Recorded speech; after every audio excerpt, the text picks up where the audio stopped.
Hey folks, welcome back. I want to talk about Sweep and Filter Plus in this video. Two new devices inside of Bitwig Studio 5.1, which is currently in beta. And they look a bit like Polymer, right? So we have these small little sections here in the device. And we can load in certain grid modules into these empty spaces. So it's kind of a way of bringing grid modules inside of the chain. And I really hope in the future we can really define what we want to have in each of these sections here or spaces. Because at the moment you can only, for instance here in Polymer, right, you can load in here oscillators and it's a fixed section for just oscillators. You can't load in here maybe a filter. So you have to load in an oscillator, and here it's only a space for filters, right? So in my head, it looks a lot like they want to open up maybe in the future for these devices to be more modular. So to be real containers or new containers where we can construct chain devices or instruments with grid modules. At least that's what I'm hoping we get in the future. So this is a nice way or smart way of making actually a nice interface for devices from grid patches, right? So when we load up here maybe a polygrid and we have here a certain type of patch in here, maybe a filter, right? Just take a filter here. And we want to bring this filter into the chain, right? When we close basically the grid view down here and we want to modify something, we have to rely at the moment here for on macros and remote controls. And it doesn't look like this, right? This interface. So in my head, it would be nice to actually get this interface here inside of the chain like we have on the Polymer, like we have this in here, right?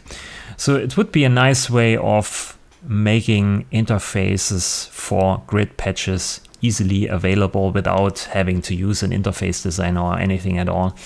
So just here, this as a container device, and we can move and resize this in any shape or form, or maybe add additional spaces or sections to an instrument here or to an audio effect. So what I want to say is Polymer was kind of the first instrument that uses this kind of interface, and it's, yeah, I really like it because Polymer is now my most used synth in Bitwig Studio because it's so modular. I can exchange here all the oscillators, I can exchange all the filter types, I can exchange different envelopes here, right? But in a way, it's still not that modular enough, in my opinion, but maybe we will get there at some point. And Sweep and Filter Plus are now the first audio FX devices that use this kind of interface. So we have here inside of Sweep, we have two filters here. We can exchange these filters, right, for different ones. We have in 5.1 now fizz, rasp, ripple, and vowels. And I really like this filter here. I'll show you this in a minute. And here also we can exchange the different filters. So we can have two filters here in parallel or in serial, if we put this here to the right side, or in parallel when we keep this here at 50%. And we have in the middle here some kind of shaper or distortion device we can also replace for different ones. And in 5.1 we have now here push, heat, soar, howl, and shred. So they distort the signal in all kinds of different colors, really beautiful. And yeah, we can combine here basically two filters and a distortion device in the middle. Then say here we want to have just one filter, or we want to have two filters in parallel, or we want to have these two filters in serial. So now in this configuration here we have basically a filter, then we go into the distortion device, and then we go into the vowel filter here, and then we get out of the device here in the back, right? Something strange is that we have now here an LFO inside of this Sweep device. I mean, it makes sense because you probably need an LFO at all times here to make sweeps. That's where the name stems from, right? We can make sweeps. You can also make manual sweeps here by just using this knob, which is called joint frequency control. And it basically changes the frequency of both filters at the same time. So we basically can control these both filters here, right? So when we go down, these both filters go down in frequency. If we switch this here to invert, then this one goes up and this one goes down. So we can invert basically the direction and can make different sweeps this way.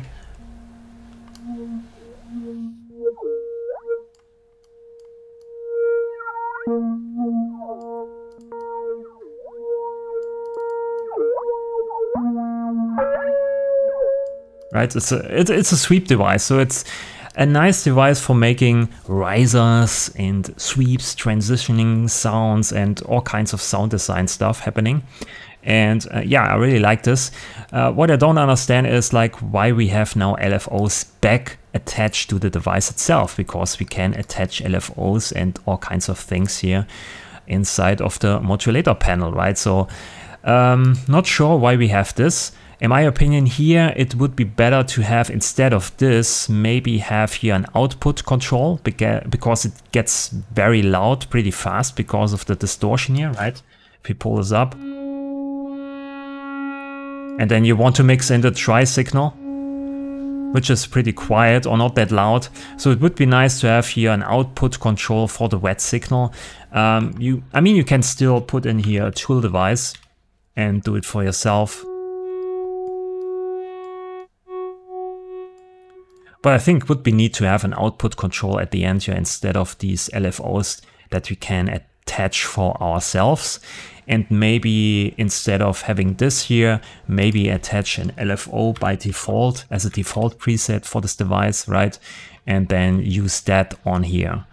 Not sure if this is better. I mean, it still looks good and it makes sense to have an LFO here, but I'm not sure yeah, why this is now introduced. Because back then in Bitwig Studio, I don't know, 1.0 or so, or 2.0, no, we got the modulation matrix with 2.0. So in 1.0, we had LFOs, multiple LFOs attached, fixed to devices.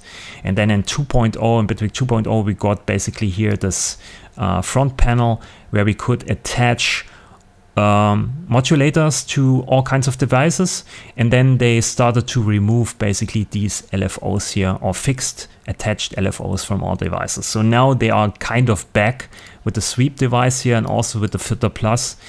So I'm not really sure if this is the right way to do it, but I mean, it's not that bad. But yeah, it's just a thing in my head that, yeah,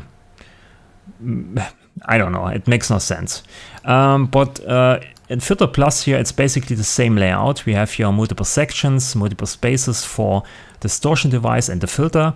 It's basically just a small sweep without the first filter here and without the joint control, because we just have one filter.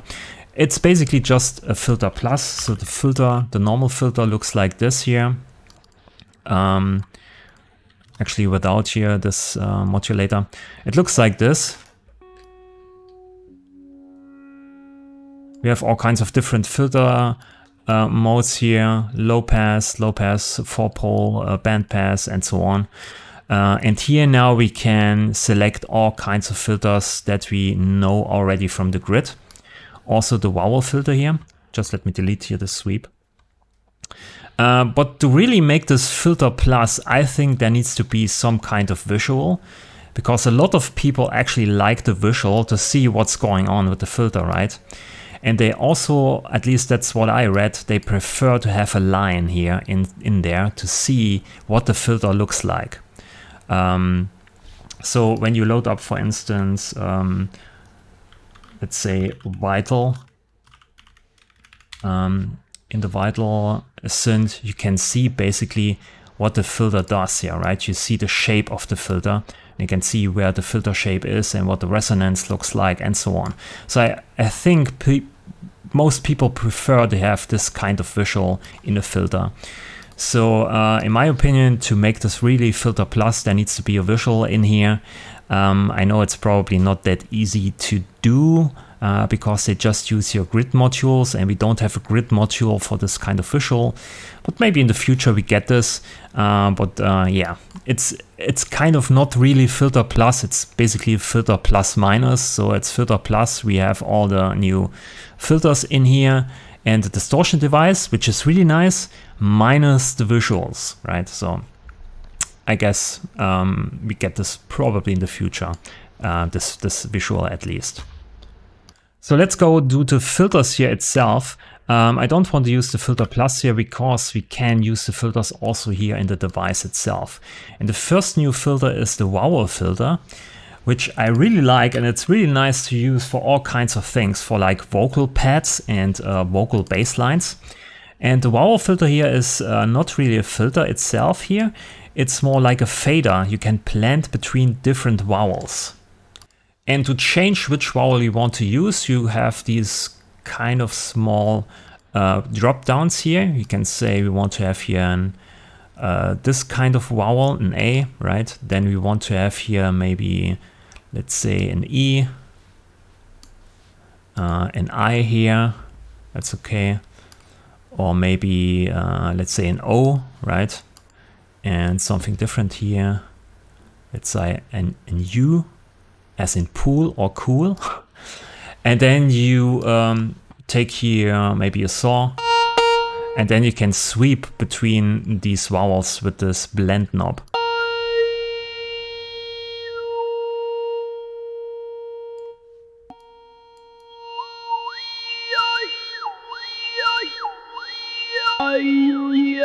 It's also nice for bass lines, for these vowel dubstep bass lines.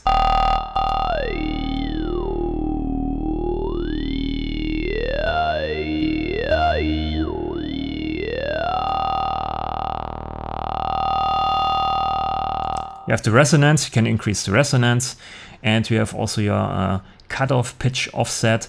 So it's basically you fade between the vowels here, but you can also change the frequencies of these two formant positions on the frequency spectrum, and it can influence this here.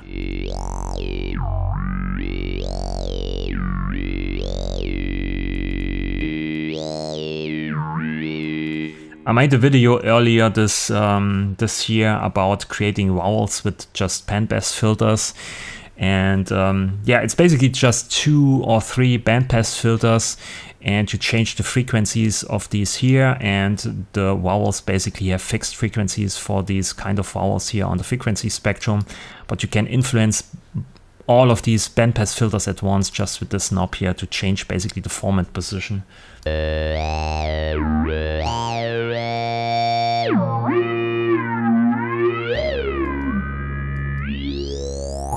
So it sounds really nice, and like I said, it's perfect for vocal pads and vocal lead sounds and these vocal dubstep bass sounds. If you put a lot of distortion on that here, maybe with, let's say, filter plus, because in filter plus we have here these nice shapers.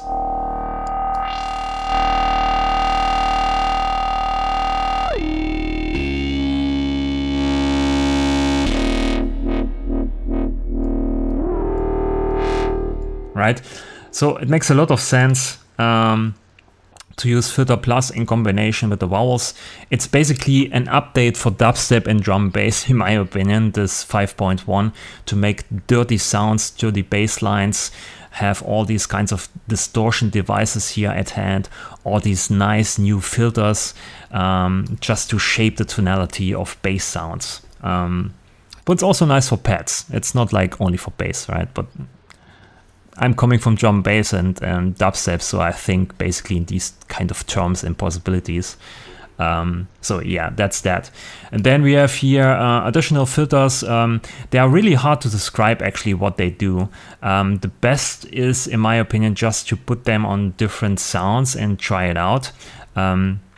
Here you can change the color basically. You have a main cutoff frequency, you have feedback, you have an additional feedback cutoff frequency. So feedback is basically what you get out of this filter, and then it's feeded back into the beginning of the filter, into the input, right?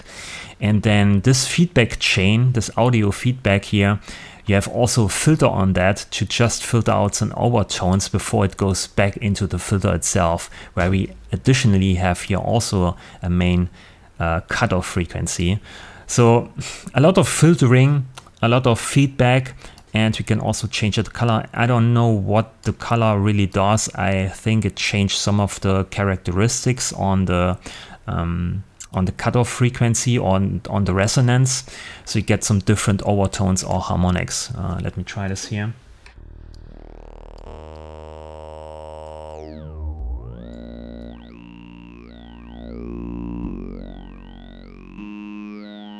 Almost also sounds like a wah-wah filter.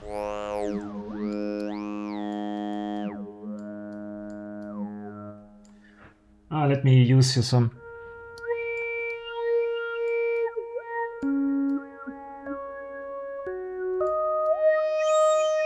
It's actually a perfect filter for a subtractive synthesizer, because with the subtractive synthesizer you usually just use a low pass and cut off some overtones, right? But here you can really influence the overtones in all kinds of different ways and colors to change the tonality of a sound. So it's a really nice addition to a subtractive synth here, like the Polymer. Then we have Rasp. That's also kind of low pass bandpass filter here, but then we have here the brightness. I'm also not really sure what it does.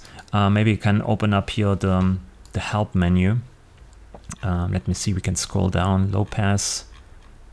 Oh, that's the wrong device, this one here. So yeah, here's the Polymer device, but when you scroll down, you get all the different modules we loaded into the Polymer. So here's the Rasp filter. Brightness, how resonant peaks move via brightness amount. So yeah, it looks like we have some multiple peaks here also with this filter. It's not like just one cutoff frequency. You have multiple peaks inside of the filter, and you can change where they are with this brightness slider. So here we have shift, gently moves past the main cutoff, double, a tuned mixture of other modes. Gravity pulls, pushes forward the main cutoff. So yeah, it's vaguely described. I think it would be much clearer to see actually a visual of how the filter looks like you used to be in, like I showed you on Vital, right? You see a line and you see exactly what it does. So I think Bitwig kind of misses that and needs something like that for people to understand what actually is happening with the filter. So let's play this here.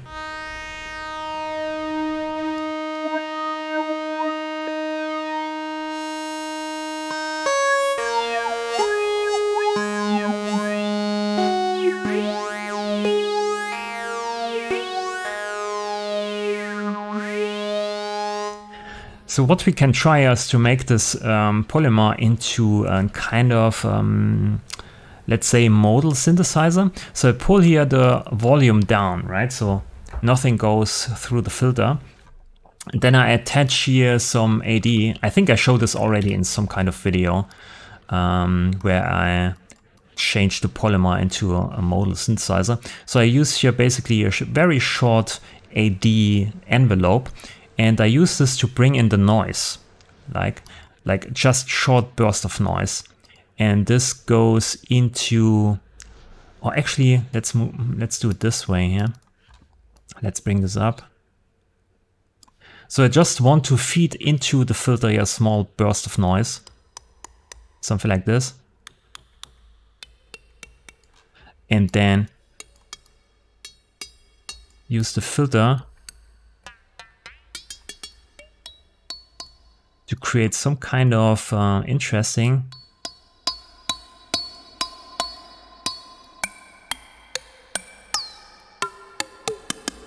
and it sounds almost like percussions. So let me put this here in polyphonic mode. Let's use here the pitch key tracking, so we can play different notes here.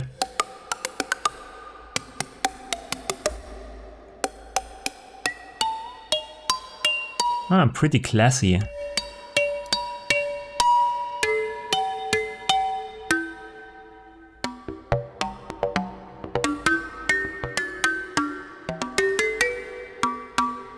So it's a nice addition also if you want to use this as a modal synthesizer to create some resonant sounds here with this. And because we have different brightness modes here, it gives you a lot of different sounds and tonalities.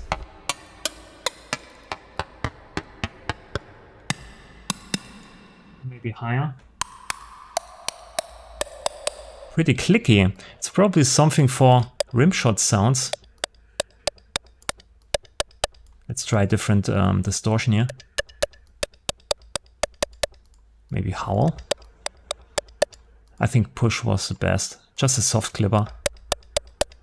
Right?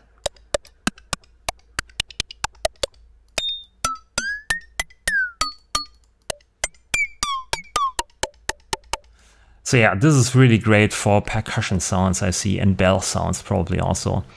Let's try this out here with the ripple filter.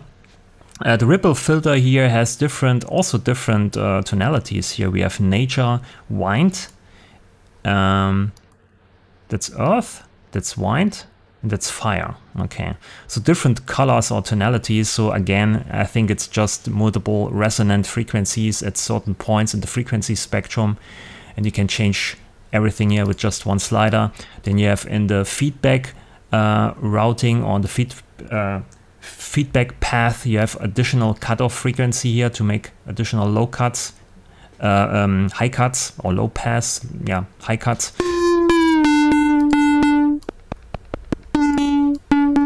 Maybe too much distortion.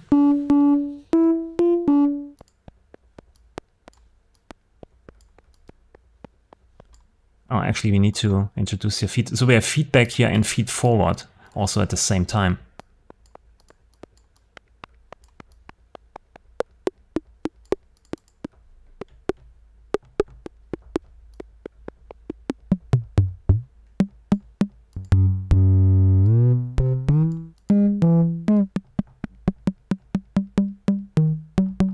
I found this filter pretty nice on pad sounds, so we have to remove this here for a moment and use maybe a saw. Maybe 16 voices fat, of course. Oh, that's only noise. So let's bring in here some kind of pad sound.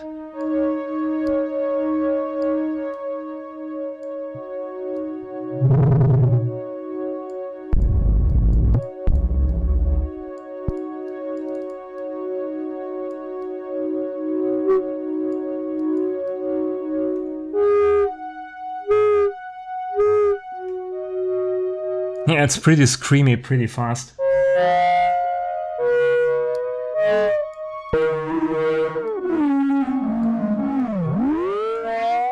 And for this feedback here, it's pretty important to change at this frequency, not so much this one here. So you can see sometimes here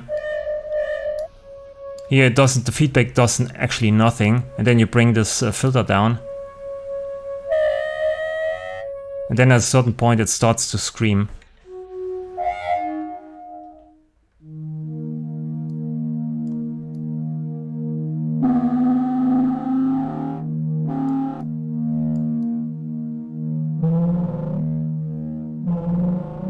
So yeah, it gives you some additional overtones sometimes here with the feedback.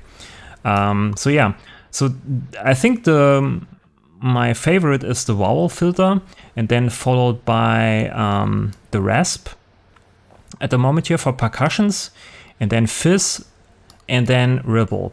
But I guess I have to, I mean, I like them all, right? It's not like that I don't like ripple here, but it's much harder to use in my opinion here. Also, it resonates pretty fast sometimes, and it's hard to get control, but sometimes it's good to lose control. So yeah, I like them all. So this is basically filter plus and sweep. Where's sweep? There it is. Two new devices in the fashion of Polymer, where we have now these small little areas here where we can load in some grid modules. And I really like this development, and I hope this gets dynamic soon in the future. So we have more modular synths inside of the grid, and we can make nice interfaces, pull out certain grid modules into the chain where people can interact with it without the need of going into the grid, right, with all the cables and all the chaos around. And people can focus basically on the important elements of the grid patch inside such an dynamic device. So that's my video about Polymer, Sweep, Filter, and Filter Plus, and some of the distortion devices, some of the filter devices. There will be probably an extensive description of these devices on my second channel called Bitwig Guide. The link is in the description below, where I describe all these devices separately and more extensive, and go into more of the details of these devices or modules. But I also at the same time want to wait until the beta finishes, because sometimes they introduce a lot of different changes, and when I do these videos now, they are probably outdated when the final release drops. So I want to wait a bit, and yeah, but keep watching the channel. I want to make videos about all of these devices on my Bitwig Guide channel. So let me know in the comments down below what you like about these new filters. If you like the new filters, what's your favorite filter? What's your favorite new distortion device? How do you use it? Keep me updated on your stuff, right? Let me know. Like the video, subscribe to the channel. Thanks for watching, and I'll see you in the next video. Have fun with Bitwig Beta 5.1. See ya and bye.